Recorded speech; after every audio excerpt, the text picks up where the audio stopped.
Rapport tal-Parlament Ewropew li ġie approvat fis-sessjoni plenarja fi Strasburgu ikompli jżid il-pressjoni fuq il-Gvern Malti brabta mal-iskema tal-beħ tal-passaporti.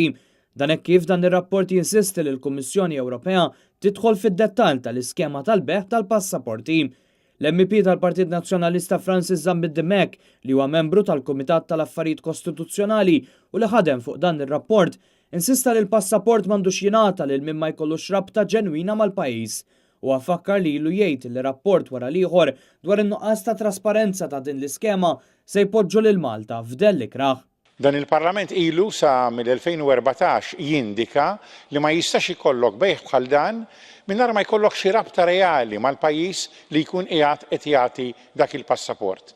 Għalija huwa tal-mistħija li l-Gvern ta' Malta jkompli jippersisti mingħajr trasparenza. Fl-aħħar ġimgħa anke l-Kummissjoni Ewropea qalet li ma tapprovax din l-iskema biex aktar kmieni din il-ġimgħa riżoluzzjoni oħra tal-Parlament Ewropew qed tinsisti li l-Gvern Malti jwaqqafha. Hemm valuri Ewropej li rridu nħadnu. Hemm ukoll libertajiet tagħna bħal libertà tal-moviment ħieles bejn pajjiż Ewropej u ieħor. Ejja noqogħdu attenti minn skemi għal daw biex ma nqedux fil-perikolu dak li tant issilitna għalih. Francis Zambid-Demek tem jgħid li l-Kummissjoni Ewropea għandha tiddefendi l-valuri Ewropej li huma tant teżis għall poplu Malti u Awġin.